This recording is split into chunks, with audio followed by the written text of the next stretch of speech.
microbiology in this room. I've cleared out all the bacteria, so you guys will be fine. But if you can use hand sanitizer or wash your hands on the way out if you've touched anything, just in case, because we have lots of bacteria, yeasts and molds.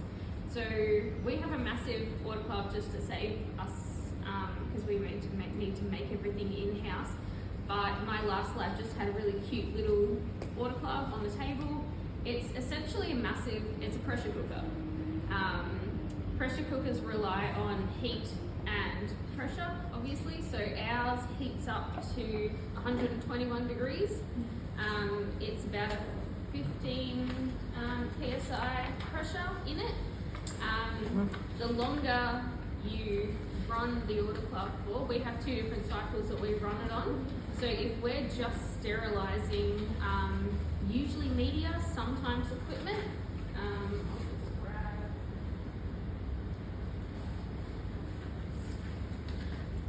if we're just sterilising equipment, so these are just glass pipettes, or they're usually in a bag like that.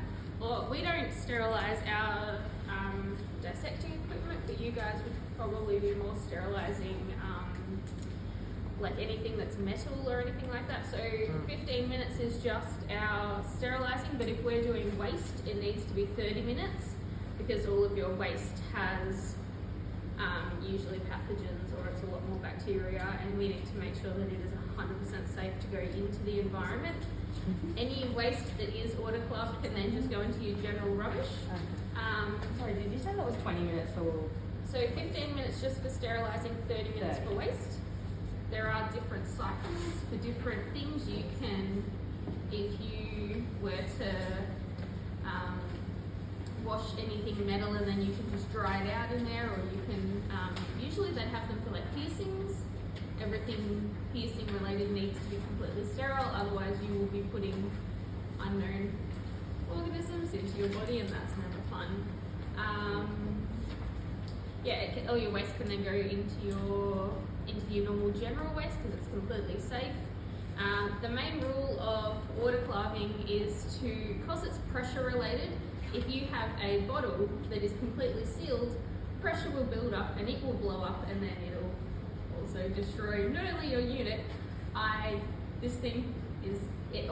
Everything always has an automatic shut off, so if you're ever worried, but also don't put anything flammable in it because it's pressurized and heated. Flammables will cause a massive amount of damage. Also, I'm not 100% sure that it could explode, but I tend to go with the rule that be very careful. It is a massive pressure cooker. They're also very expensive, so it's better to be safe than sorry. So we don't put, if we're putting a bottle in there, we'll just like slightly unscrew the cap so it's not fully sealed. Otherwise, everything's in kind of bags. We put all our waste into autoclavable bags. Plastic will completely melt unless it's autoclavable. So autoclavable plastics will just stay as they are. Everything else will completely melt down inside the bag.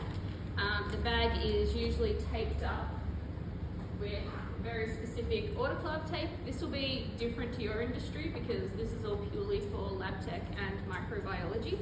The way we know our autoclave is working is that our tape changes colour. Otherwise, if it doesn't reach the pressure or it doesn't reach the temperature, it won't change at all. So that's the quickest way for us to know that it's working. We also test it 6 monthly with a bacterial, there's a word for it, I can't remember what it is. We put a little vial in there and then we incubate it, and if it changes colour, then our autoclave is not working. It gets serviced once a year, which I think is one of your questions. There's a tag on the side. If you ever need to clean it, we use distilled water. Your industry might use tap water. It just means that tap water has a whole bunch of extra stuff in the water, so lots of ions, lots of minerals, which is really good for your health. Really bad for cleaning instruments because it just kind of clogs up. So ours has a dedicated, you notice next to the autoclave, there's a whole facilities that are around our labs, but it's also dedicated to our Autoclave. I've left it open and you're all welcome to walk in there. It'll be a bit hot and I'll press the emergency stop at any point because it does make noises. When it's running, it sounds like Darth Vader. We need to make sure that nothing touches the sides. So when we load it, nothing can touch the sides because if anything melts to the sides, you have to scrape it off later, and not only is it incredibly annoying, it's just generally better. There's wires on one side, and it's better not to get melting plastic onto electrical wires. Yeah, there's an emergency stop. You are welcome to walk in there and look at it. It does create a heap of heat when it's running. You also have to be very careful when you're unloading anything that has been in the autoclave. As soon as you open up, steam is going to come out. Steam's 100 degrees. We also have really thick gloves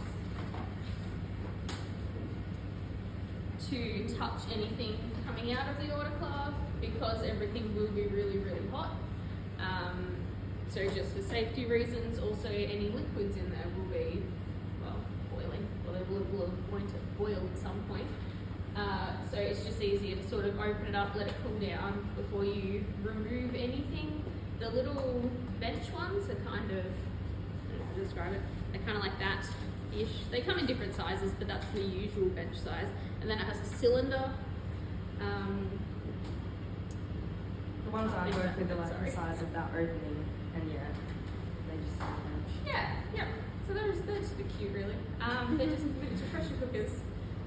But yeah, just have to be careful loading stuff in. You don't want to scratch the barrels at all, and you want to try and avoid anything touching the barrel because it's metal and it'll heat up, and then everything touching it will melt. Also, if you are using waste, if your plastic bag or if your bag is touching the outside of it, it'll melt and therefore your waste will go everywhere.